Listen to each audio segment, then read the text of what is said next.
Salut et bienvenue à tous sur Nerdzadar. Aujourd'hui on va parler drone, on va parler du Mavic Pro et on va parler surtout en particulier des filtres ND. Alors le filtre ND, qu'est-ce que c'est en deux mots? En fait ça va être un filtre qui va se mettre sur la caméra de l'appareil et ça va être une sorte de lunette, une paire de lunettes de soleil pour la caméra. En fait le filtre va laisser passer beaucoup moins de lumière.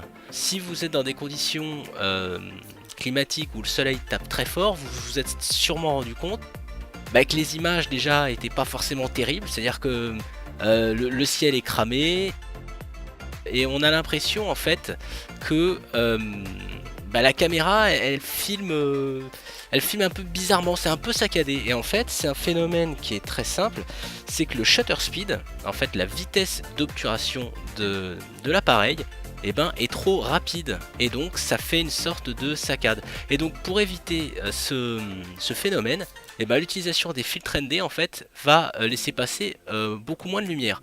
Alors le filtre Polar Pro, c'est ceux vers lesquels je me suis dirigé pour plusieurs raisons. Alors une des premières raisons, c'est que Polar Pro c'est une marque qui est assez réputée dans le milieu. Donc oui, j'ai fait le fanboy comme on dit et je me suis dirigé vers une marque connue. Ensuite, comme vous le savez, moi j'aime beaucoup tout ce qui est marque chinoise, AliExpress et compagnie. Et donc je m'étais dirigé en premier lieu vers ces sites pour faire mon achat. Et il y avait beaucoup de produits. Mais l'avantage des filtres Polar Pro, c'est ils sont super légers et en fait vous pouvez mettre le filtre sur la caméra avec la protection du gimbal qui est en dessous. Et ensuite vous enlevez la protection, vous démarrez le drone et il n'y aura pas d'erreur. Parce que avec certains filtres qui ont été mal conçus ou pas assez bien conçus, en fait vous ne pouvez pas démarrer l'appareil avec le filtre déjà installé. Ce qui vous oblige en fait à enlever la protection du gimbal, le cycle de démarrage se fait et ensuite vous devez replacer le filtre. Je trouve ça personnellement un peu galère et ça vous oblige en fait à forcer manuellement sur le gimbal et moi je trouvais que c'était pas terrible. Alors les filtres Polar Pro, donc ils sont fournis donc dans cette petite boîte en carton. Après vous voyez il y a donc c'est une mousse rigide avec trois filtres. En fait on a le filtre ND8, le filtre ND16 et le filtre ND32. Alors si vous n'êtes pas du tout connaisseur je dirais en la matière, c'est pas grave parce que il y a une petite notice en fait explicative qui est fournie dans la boîte et en fait on vous explique dans quelle situation utiliser ces filtres. Alors le filtre ND8, il est conseillé de l'utiliser en fait dans un environnement qui est nuageux ou partiellement nuageux.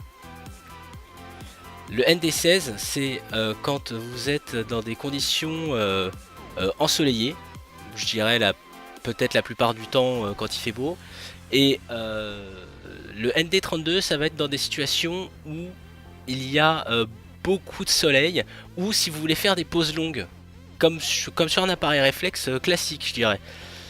Il y a une deuxième petite notice, en fait on vous explique tout simplement comment bien placer le filtre sur le gimbal. C'est vraiment pas dur, je pense qu'il suffit juste d'être soigneux et de pas y aller comme un bourrin. Moi personnellement j'ai jamais eu de problème de filtre qui s'enlève, qui se détache, enfin voilà, il n'y a pas de souci, il faut être un minimum soigneux. Donc en fait l'intérêt d'utiliser le filtre ND comme je le disais tout à l'heure, déjà bon pour la colorimétrie etc. Mais donc l'intérêt ça va être de pouvoir surtout baisser la vitesse du shutter speed, et c'est à dire que ça va vous donner un rendu beaucoup plus souple dans la vidéo, beaucoup moins saccadé. C'est ce qu'on appelle l'effet un peu cinématique. Car le point important c'est de passer votre drone en manuel, et là je parle des réglages de la caméra, parce qu'il ne faut pas que l'appareil modifie tout seul les paramètres de luminosité, shutter speed, etc. Donc vous mettez sur DJI Go ou sur Litchi pour les utilisateurs du Litchi comme moi, vous mettez donc vous faites vos réglages. Donc c'est très simple. Il va y avoir il va falloir rechercher deux choses. Si vous faites du 30 images par seconde, en fait le but recherché du filtre ND, ça va être de shooter à 1/60 de seconde. Le shutter speed doit être à 1/60.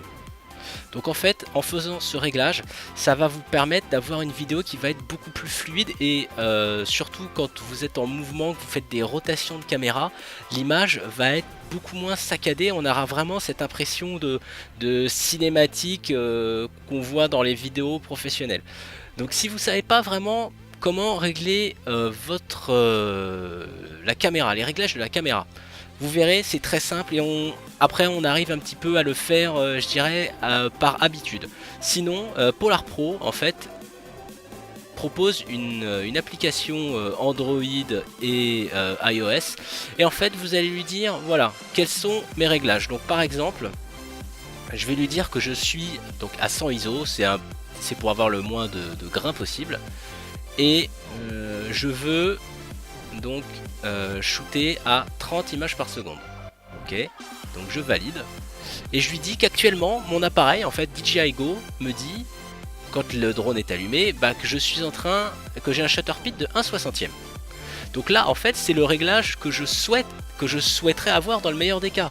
Donc je lui demande est-ce que je dois mettre un filtre, il calcule et il me dit non, pas de filtre requis.